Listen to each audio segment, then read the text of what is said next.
Welcome to Season 6, Episode 14, also known as Episode 177 of the Retro Game Club podcast. This is Hugh, and joining me is someone who is still rebooting his Windows PC, Rob. Yeah, I guess it's 15 times you have to reboot it, they said. Something like that. 15, up to 15. Yeah. I made a point not to reboot this morning when I logged into work. Yeah, they did all that stuff in America Night, which made the news all over Australia because it was like about 4 p.m. here, 4:30, and they're like, you really screwed us up. Like, I get you guys are sleeping, you want to do that at night while everyone's sleeping, but I was literally at the store and witnessing blue screens of death happening at all the registers, and mine kept working until I was done. So I think I was the last person through. Yeah, I thought it only blue screened if you reboot it. I'm wondering if some IT, because it's the thing that failed was a driver, right? It was a kernel driver created by this company CrowdStrike. A whole lot of like weird IT breaches and incidents from this are from fairly young companies that ate up a ton of market really fast. Yeah, shocking. So CrowdStrike has gotten very popular with business customers, and they just took out all their customers. There's another company called Snowflake that does data, like cloud hosting, and I guess they claim they have an AI cloud.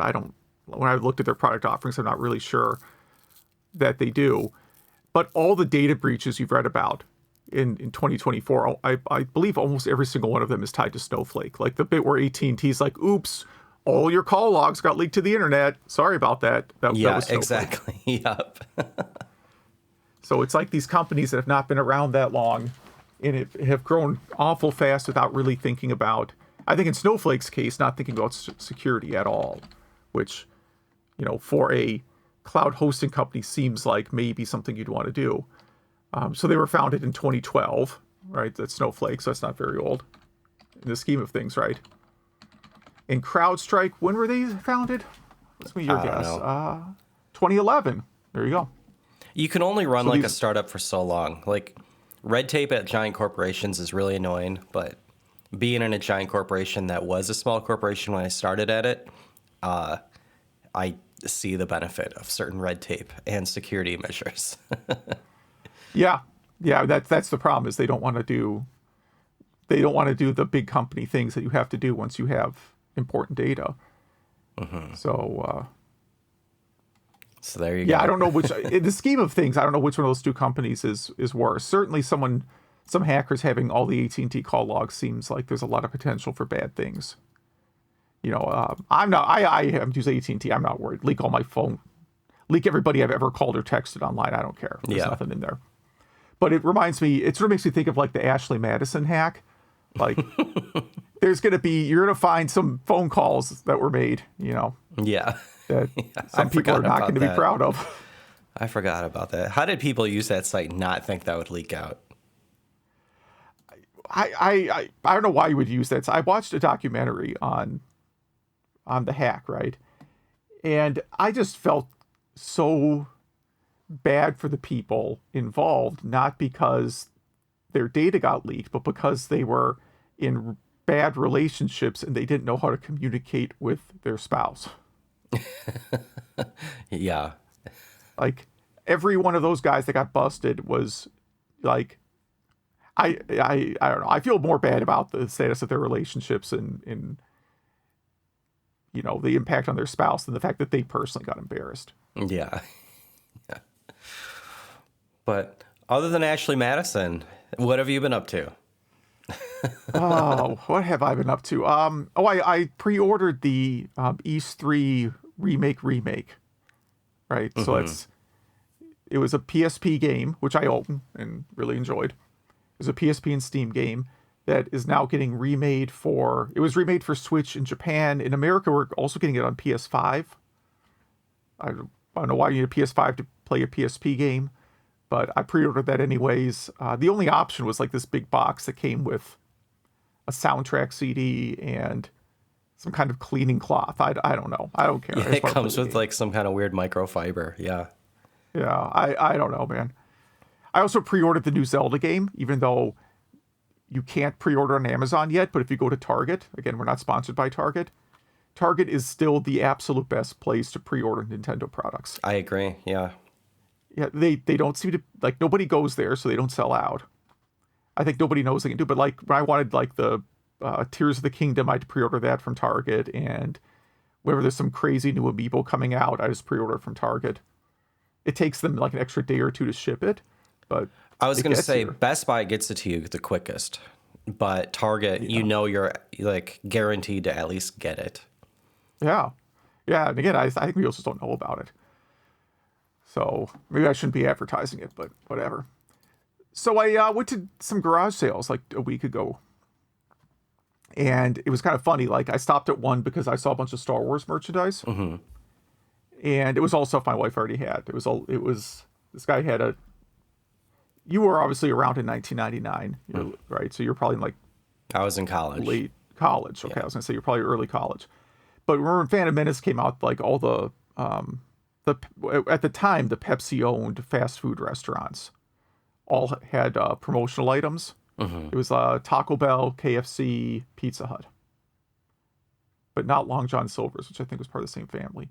Anyhow, so I was dating my wife back in '99, and we bought all the merchandise for Phantom Menace from those restaurants. Probably gained a few pounds along the way, but whatever. But this garage sale had all that merch, and we were just looking to see if there's anything we missed.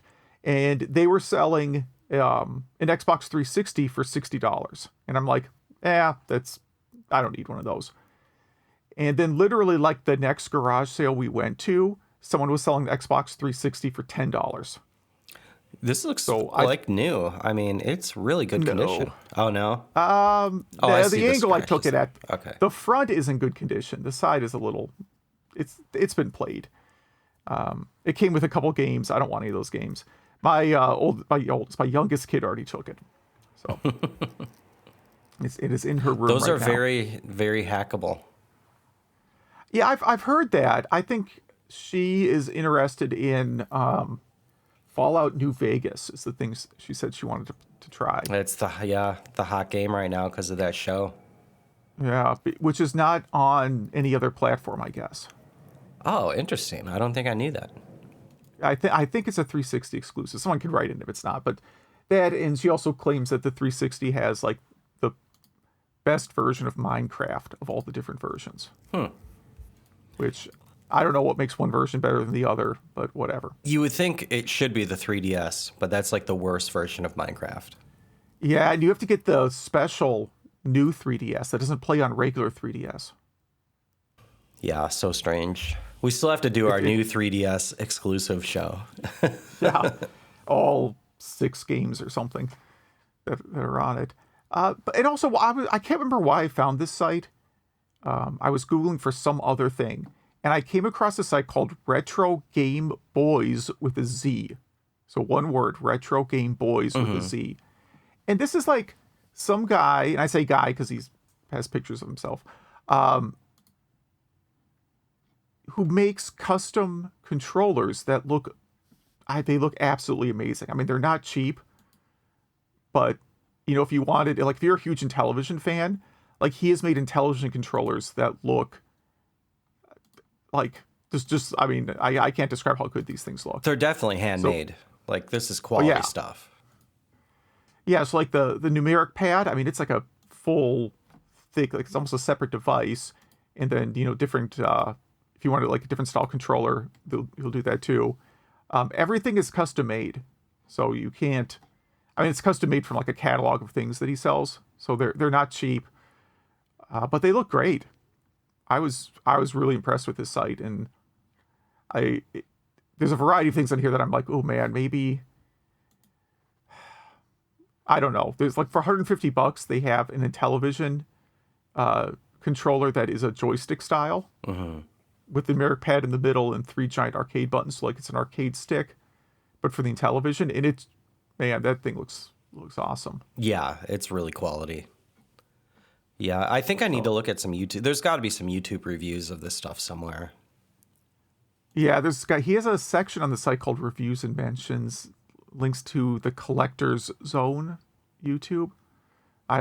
it's hard for me to tell who's like credible and who isn't on YouTube. You know, like but I don't know this particular channel, but they definitely have one of his controllers here. They're looking at a CX Spectrum one, a 5200. Yeah, there's a lot of reviews on YouTube, so looks like he'll even make, someone has what appears to be a left-handed 5200 controller, meaning it's right-handed. If that makes sense. So yeah, that's what I've been up to. What's been going on with you? Oh man, kind of a lot. Let's see. Oh, first I wanted to mention that our Discord has been pretty great lately, pretty active. So there's a link in the show notes and in our link tree for Discord. So listeners should definitely jump in.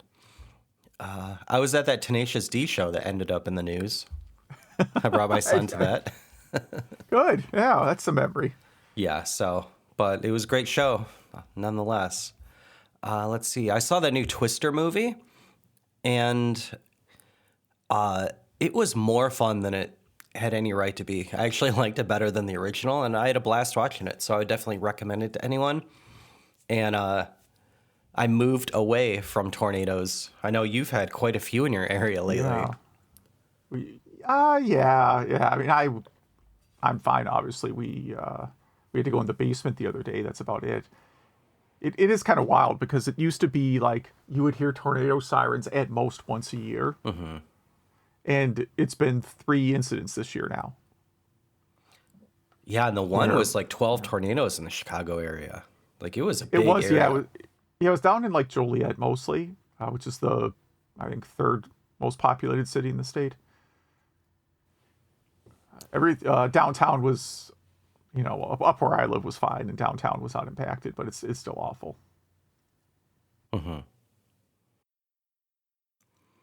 Let's see, what else? Oh, I beat Xenoblade Chronicles X Definitive Edition. I guess that's the entire word. It was fine.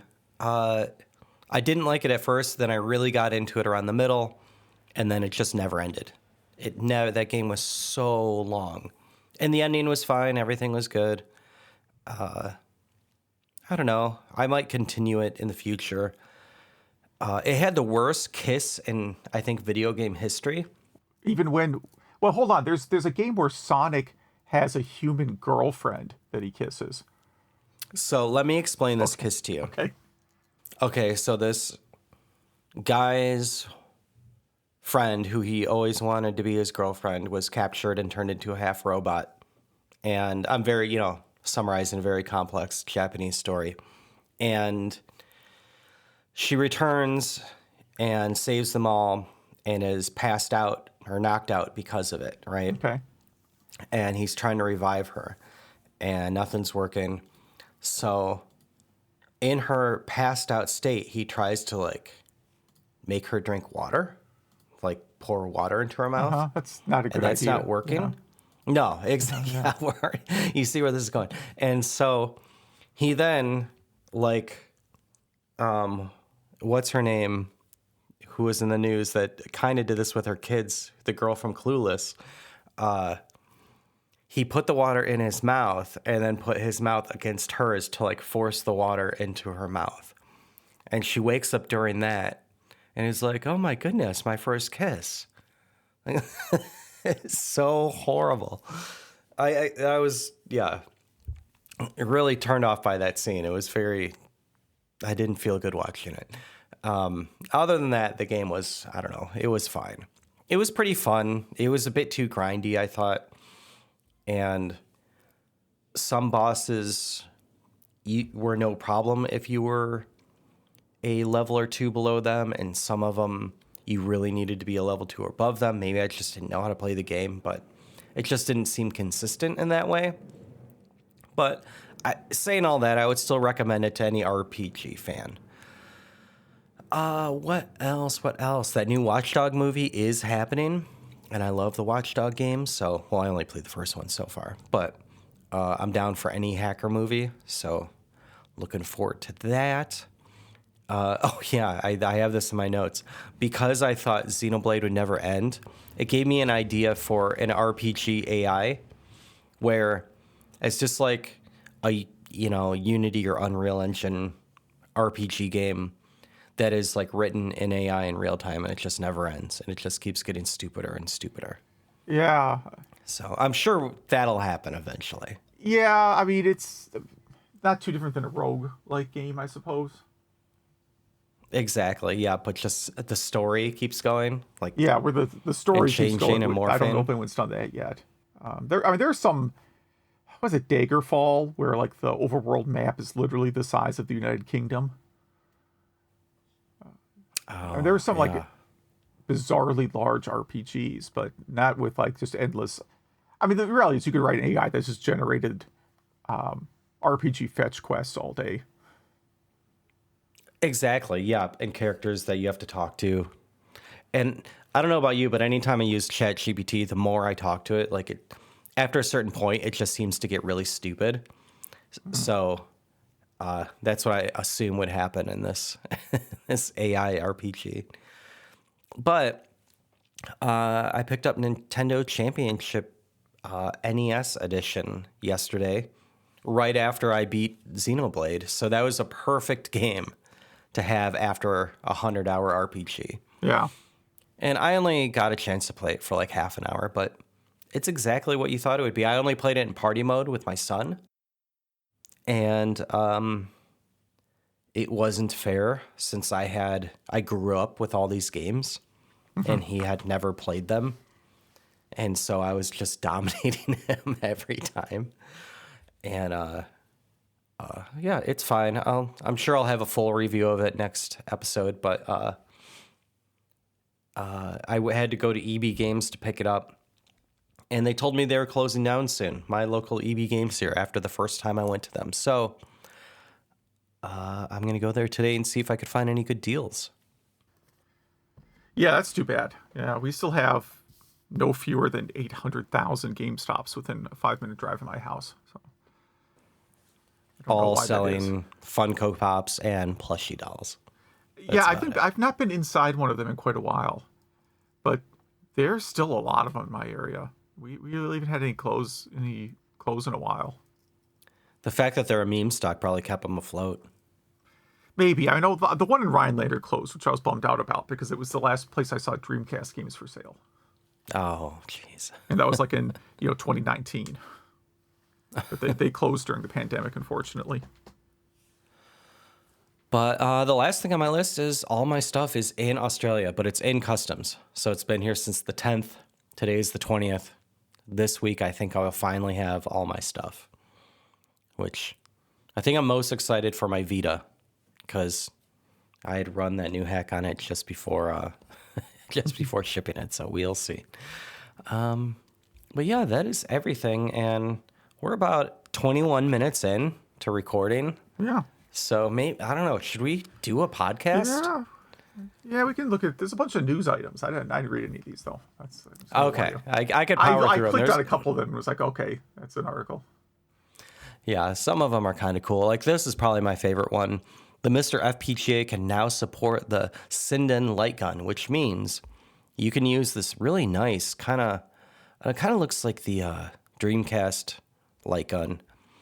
You could use this USB light gun on your Mister on a regular HDMI TV, and it'll work. I think that's kind of big news because light guns were kind of the thing that just never worked in emulation, right? Yeah, I was actually, and they don't work on modern TVs real well either. And I was actually, I have a Super Scope 6 that I think I will literally never hook up in my entire life. And I have been debating if I should sell that, but selling Super Scopes on eBay sounds terrible. Yeah. Just because of shipping it. Like, I don't know how I would ship it. I don't know how it would work. And I don't know if I want to do Craigslist and, meet someone in like an abandoned Long John Silver's parking lot. Have something horrible happen to you. I have sort of like two large controllers, like the Super Scope 6, and then like a long time ago, I don't know why I bought this. I bought a new in-box Aviator 3 for the Sega Genesis. Wow. Google I actually got a deal on it. I think I paid $20 or $30 at most for it. And it's in a KB Toys wrap. So it has a KB Toys sticker on it, but it's original shrink wrap. And like people sell those open on eBay for $99. I don't know what they actually get. And like, oh, I guess I could sell it, but then I have to figure out how to ship this monstrosity of a joystick. And the only reason I want to get rid of it is just it's just so much space for what is objectively a terrible controller. I mean, what would you even use this for?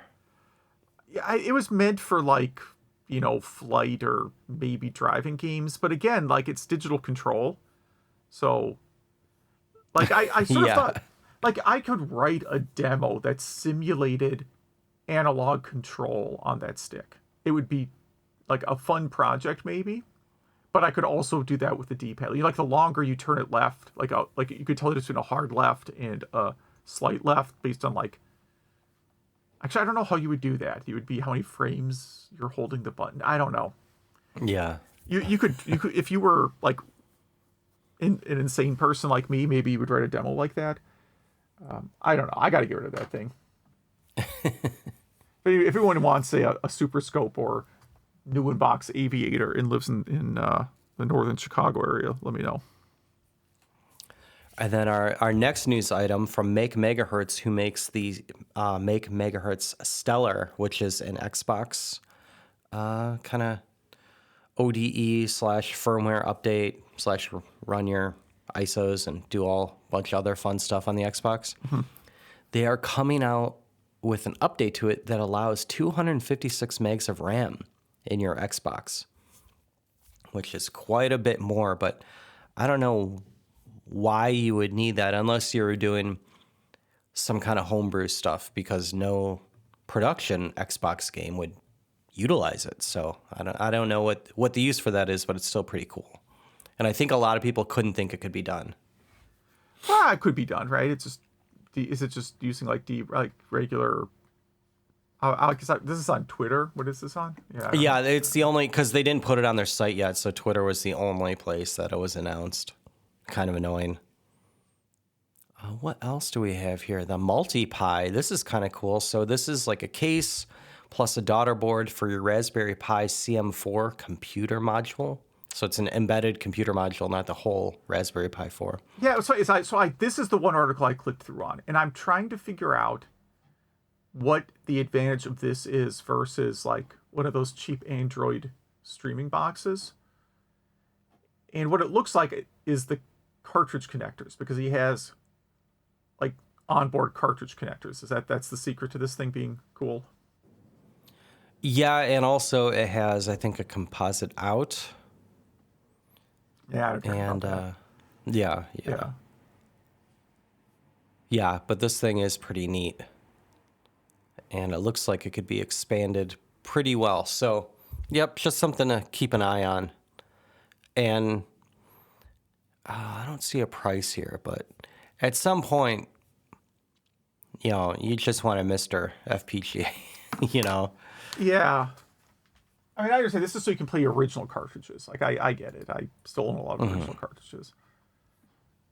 Although, really, I'd probably just buy if I wanted another system like this, probably would just get one of those Android boxes on Amazon. Or one of if you could find an analog device. I looked. You can still buy the TurboGrafx one, which again, it's super tempting, but it's just FPGA. So I don't know. Those are reviewed very well. What else here? Yeah, RetroAchievements, which I am a fan of, now works with GameCube games, which actually surprised me because GameCube games are a bit more complex than like an NES game to add RetroAchievements to. Hold on, RetroAchievements is making me click pictures of motorcycles. Because God forbid someone scraped this site and all its important data. Yeah, all right. But a lot of games, like Dance Dance Revolution, Mario Mix, now has achievements, which I think is funny. Final Fantasy Crystal Chronicles. You ever play any of those? No, I haven't. Somewhere very close to me, and I have never played it.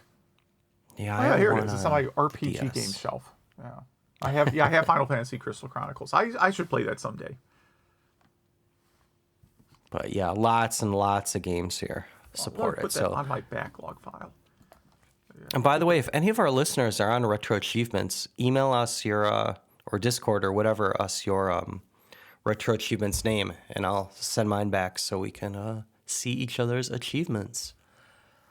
Like a giant dork, I do keep a spreadsheet of my video game backlog. Nice. This next article is kind of stupid, in a good way, I guess. But the ROG Ally, which is a Steam Deck like, someone built this thing that connects to the back of it that allows you to plug in original Game Boy cartridges and play them. So this is a big mod. It looks pretty complicated. Yeah, I do not think I would be doing this one. No. I do have the analog pocket, so I don't really need like another way to. And again, I should probably just put like the TurboGrafx CD core on that, right? The CD core is one of the only cores that's still kind of iffy on the pocket. Kind of iffy, okay. Yeah, when that one's not iffy, then I'll put the CD core on it because I have the capability of copying my CDs to an ISO file and then playing them on some other device. Well, the problem with the Pocket is the non-FPGA CPU is so light that doing the audio streaming is difficult. And okay. The guy in GitHub literally said, like, I know how to do it. I know how to fix it. I'm just really busy. Okay. And I'm not getting paid for this stuff. So maybe just not bother with that one. See, that's the thing. Like, for now, yeah. Yeah, I mean, as I like I was saying, I like the idea of the analog pocket duo, right? Mm-hmm. But I actually think I would prefer to have that system portable. Like just have something with an SD card with. It wouldn't fit all the TurboGrafx games because they're CDs, right? But all the ones that I want to play, I like that would be a really cool portable system. Yeah, absolutely. And the Pocket's going to get there. I have a feeling, and again, put this on Rob's predictions list, that they will release like a new Pocket XL that'll look more like a Steam Deck and play larger cartridges.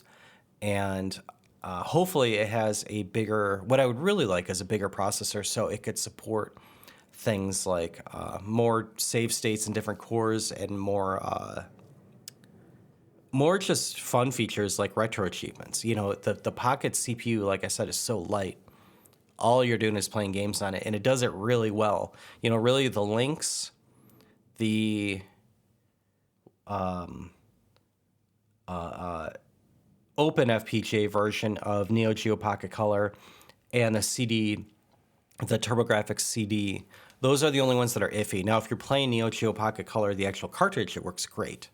So again, it's the same guy who's coding the TurboGrafx CD core, so that's doing the Neo Geo Pocket core. So, and that'll be done when it's done. But yeah, it'll get there. But that would be really cool if they released an XL version. Anyway, couple unreleased Game Boy Advance games. Yeah, have you heard of this one? No, I saw this on a few different sites. I'd never heard of this game. How do you think it's pronounced? It's spelled Kien. I would pronounce it Kien. Kien. I'm just guessing. Yeah, I've never heard it pronounced out loud, but I guess this is from the early 2000s. Yeah. And it looks fine. I didn't watch the video for this one, but it looks fine. And then Hi Puffy AmiYumi is another one that's just getting released, right? Yeah, I'm going back because I'm trying to find the pronunciation of Kien or whatever it's called. So there's a news article. Kien, the most delayed video game in history, released after 22 years. Well, it's not the most delayed game in history. I guess any unfinished 2600 game could easily take that title. That actually got released by the developer. Right, but this is an official release now. Yeah, but doesn't Atari release like stuff that was unfinished all the time on their collections? I don't know. But yeah, maybe they're saying this is an actual cart and Atari's is just a collection or something. Yeah, I don't know. Maybe, And it's not finished by the same developer. I don't know. yeah, maybe they just haven't done a good job researching it. Yeah, That could be it too. Or they needed a big, nice headline. big buzzy headline. Yeah, because I got to think something on Atari 50 by far has that title, and I know they just did like, yeah, okay, you go Save Mary, unreleased Atari 2600 prototype. I don't know what this game is. That's coming to Atari 50. It was designed by Todd Fry. But did it get finished, or are they just releasing the prototype? They finished it in 2023 and even sold a cartridge. That's awesome. So I dare say this game so it came out in 2023. They started working on it after his Sports 83. And it's hard to say. I can't get a confirmed date, but I'm gonna guess it's older than 25 years, being the fact that it came out in 2023, and I doubt development started in 1998. Probably not. But Kien does look pretty good. Yeah, I have no problems with the game. I just the press coverage is Yeah. so awful. It's like the one a few years ago, where they're like, "Hey, did you know that there's a like continue option in Super Mario Brothers?" I think that was what was all over it. Like secret Super Mario code discovered after I 35 years. Yeah. It's like it's in the manual. Yeah. It's not the manual. It's the like Nintendo Player's Guide. You know, a separate book they sold with tips and cheat codes. It's like, yeah, it was in a book 40 years ago. Great. Yeah. I know nothing about this Hi Puffy AmiYumi game. I like the artwork. That looks kind of fun. Looks all right. Yeah. Looks sort of like a Nickelodeon show. Exactly. Yeah, it really does. In fact, I think it did come from some other piece of media that probably never made it over here. Yeah. What else do we have? Is that it? Is That's that all we it. got? That's all the news. That was a lot. Yeah, we're already 30 some minutes in. I like to keep it lean around like one news article, but no, this was all good stuff. Well, should we do some Game Club games? Yes, let's do that. Let's do yours first this time. I'm excited to talk about this one. I'm putting you on the spot. Oh yeah, Rad Racer. So I'm gonna do a couple summertime themed games. After playing a little bit of Rad Racer, actually watching a speed run, I determined that I considered it a summer game because I've never made it past the first stage. Because as the game progresses, it gets less summery. But the first level looks like a summer driving game like Outrun. So when you talk about Rad Racer, I guess it's mandatory to mention that it was the same producer and composer as Final Fantasy. All the programming was by Nasir Jabeli, whose name I think kind of gets forgotten a lot. He coded a ton of early stuff for Square. He was like an Apple II developer that they hired over because he was very good with 6502 programming.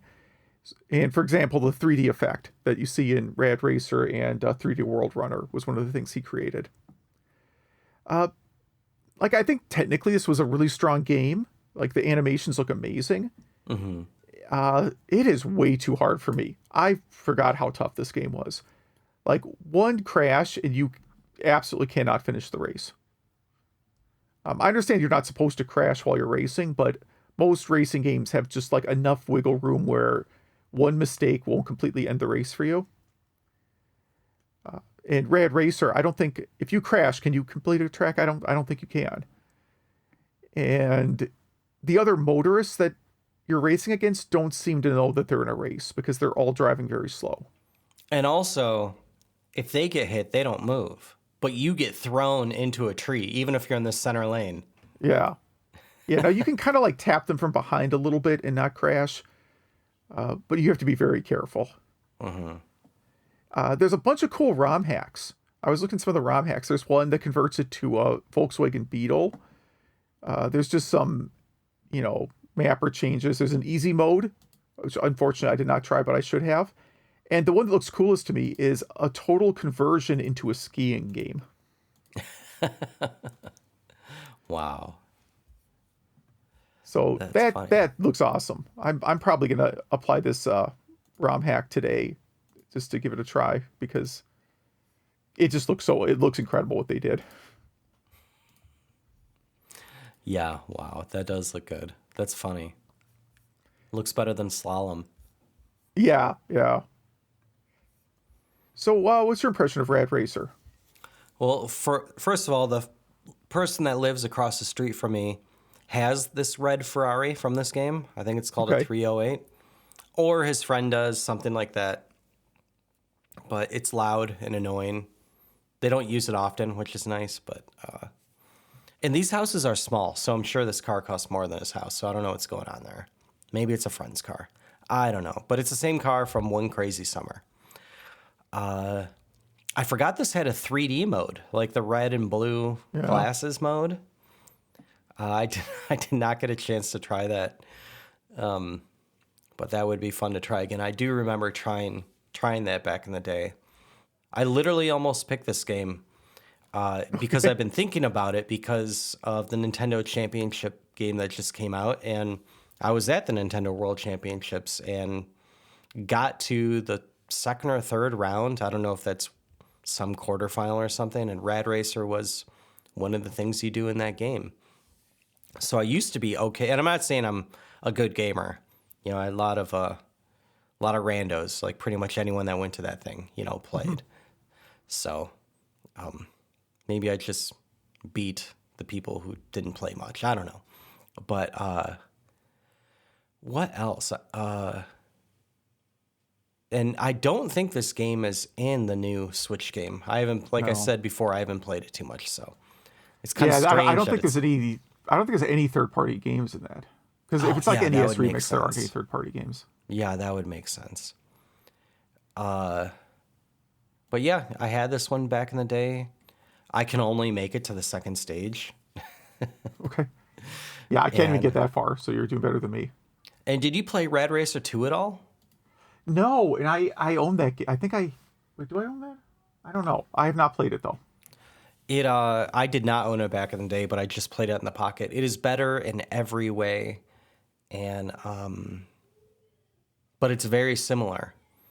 It's almost like a RAM fix, a ROM fix. So yeah, I would recommend it. But it didn't have the nostalgia factor for me, so I will probably not play it too much. But yeah, I like this game. I really want to try the 3D mode to see how it looks. But yeah, I thought it was a good pick. It's just a bit frustrating when you barely tap a car and you just get thrown comically to the side of the road. Should we move on to Timber? Yeah, Timber. Yeah, I had this one in my local arcade for a while, which I think is kind of rare. I think it is, yeah. My notes are about the rarity. Yeah, and I totally forget why this game was brought up before. I know we talked about it last episode that we had no reason to be talking about. Maybe if we talked about tappers, but I don't even know if we did that. We did back in February, episode 167. Okay, so that we must talked have about been Tapper. it. Yeah, I played this on Canada Day weekend, and kind of in their honor, since this is the most Canadian game ever. And I was talking to a Canadian about it, and I said that exact same thing, and they were not offended. What did I play this on? I played this on the Midway Arcade Classic Treasures 2 on PS2. And it's really the only way you could play this game right now. Like, this is kind of the thesis of why, we should just be able to play old games without it being illegal or anything like that. But the basis of this game is you are a lumberjack and you need to cut down trees. In the arcade version, which is pretty much the only version, you can use a stick to move around, and then another stick that just goes right or left, and whichever way that stick goes is the way that you swing. Yeah. And so that's so annoying. Yeah, it's strange, but it's a cool mechanic. And And so you cut down trees, you are timed. Each level gets a little more difficult. A bear throws honeycombs at you, which you can hit with your axe if you're really good. And there's a few other obstacles, like for instance, you could trip over the trees can fall on you. And those don't really kill you, they just slow you down. It's really you against the clock, and this is the big thing. And I don't know why the trees grow so fast. Like, my thought is the trees are always there. They're just kind of giving you the order by having the trees pop out of the ground in which order they want you to. That's the headcanon that I came up with. Okay. And maybe it's bamboo. Have you ever? I was looking at putting bamboo in my yard for better privacy, but everyone is telling me it's a bad idea because it grows like instantly and everywhere. Pretty much, yeah. And a lot of people have bamboo here. And let's see what else. Oh, I didn't know Digital Eclipse. This is a Digital Eclipse port to the PS2. I didn't realize that they had been around so much. It's really only the past 5 years where people have been singing their praise, So good on them for being a long-lived company. I just never paid attention. When the PS2 was new, why would I pay attention to Midway Arcade Classic Treasures 2? I wanted, Vice City. Yeah. Now, I bought all that. I bought all the Midway Arcade Treasures when they were new. But hopefully you got a deal on them because they were like a full price game pretty much, right? Yeah, but they're, I think, highly sought after now. Oh, totally. Yeah, because they probably didn't sell very well. Let's see. This was designed by Steve Mayer, who did, like we said, Tapper. And this has the exact same art style, which I think is a nice art style. It kind of reminds me of Microsoft Paint. You know what I'm talking about? It just has that aesthetic. Microsoft Paint aesthetic? Yes. Yeah. There's, I don't know if you've ever looked at Microsoft Paint artwork, but there's artists who only work in Microsoft Paint, and it looks a lot like this. And that's not an insult to any of them. I think it's cool. And this game was released in 1984, which other games released in 94 or 84 were Marble Madness, Yi Are Kung Fu, and King's Quest. And I do really like this game. So I guess that I am a 1984 game fan, which was during the crash. Yeah, those are my notes here. That if you look at like arcade games in 1984, there is not a lot. You mentioned some really good ones, but I linked out to the Moby Games list, and like outside of like the Nintendo, Play Choice 10, which of course is just their NES lineup, there's almost nothing released in 84. I think you covered almost everything worth playing. Exactly. Yeah. Let's see what else. I'm very bad at hitting the beehives. And apparently, so the extra stage in this, the bonus round, is log rolling, right? Where you stand on a log that's in a body of water and you try to balance on it by spinning it, I guess. Yeah. And I don't know if it's competitive against each other where they can be on it at the same time. But anyway, nothing has been more Canadian. This 11-year-old girl that I linked a YouTube video is the world champion of that. So I thought it was kind of a little funny thing I found while researching this game a little bit. But back to the Midway Classic Treasures 2, a lot of fun games on that. APB, Super Sprint, 3 Mortal Kombat games, and Spy Hunter. And because of that, I ended up playing a lot of Super Sprint. Okay. Really only one round because I think you need a Jedi. You need to be a Jedi, right? It's kind of like being a pod racer where only people that can wield the Force can play this game. But yeah, what are your thoughts about Timber and Midway Arcade Classic Treasures 2? Well, Midway Arcade Classic Treasures 2 is, of course, really good. I have it on GameCube and PS2. Mm-hmm. So you can see it's on GameCube. Playing Mortal Kombat 2 on here is really hard on the GameCube. I would advise against trying to play that. Otherwise, this is a really great collection. I mean, some of these games, whatever. I mean, Pit Fighter I don't really like. Wizard of War is fun for a bit. It's got Xenophobe. What else is on here? Well, you mentioned Spy Hunter Narc, which is fun for a few minutes. You know, I don't play a ton. is fun. Yeah, APB is good. So it's a good collection. I definitely like the collection, but and I think I have it on PS2 somewhere. Yeah, over there. It's a different color box. It's blue on. No, it's Arcade Treasures 3 on PS2. I'm sorry. Okay. I gotta look harder. Anyhow, I've only ever seen this. So first of all, no home ports at all. 0. I was really hoping I could get to play like a home port, but nothing because, again, it's a 1984 arcade game. So the few 84 arcade games that existed, almost none of them have arcade ports. And the ones that do, of course, were like major hits like Paperboy. Yeah. Right. Otherwise, you got nothing. Was Paperboy? Wait, hold on. Is Paperboy 84? I gotta double check that one.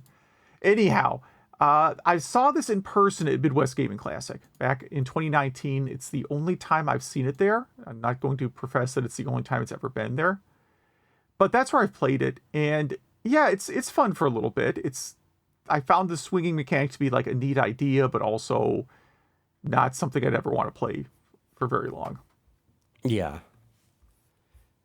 I think it's cool as a collectible. Like if you had room for an arcade collection, obviously this would be a big deal because this is a rare game. The cabinet itself looks awesome too.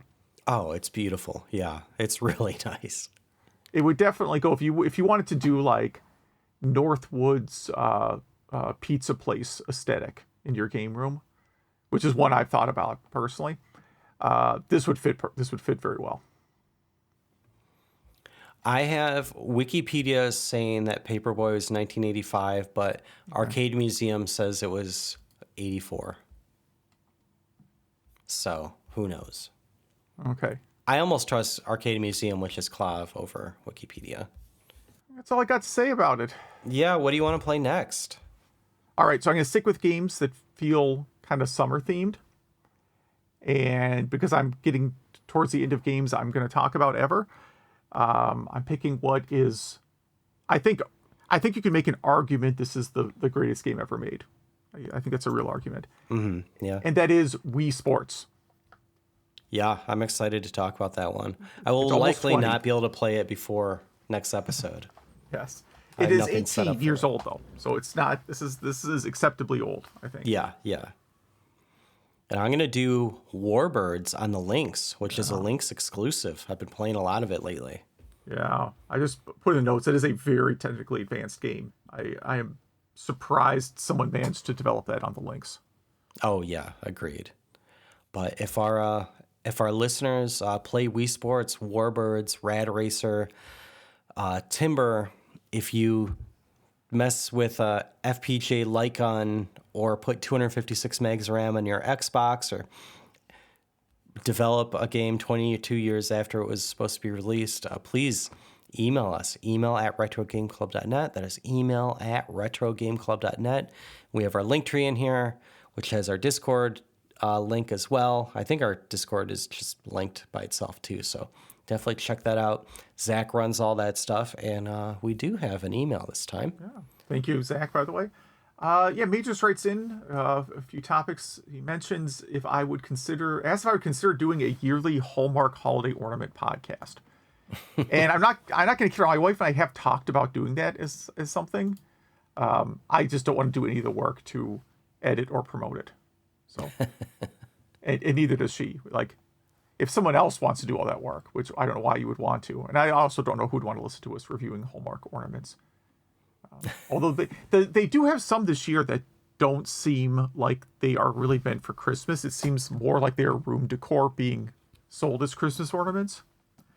So we just went. They had a launch this past weekend. They do launches throughout the year, so you don't realize you're buying like $400 worth of ornaments every year because you think you're just buying $100 4 times instead. And they have the Star Wars trash compactor ornament this year. That's amazing.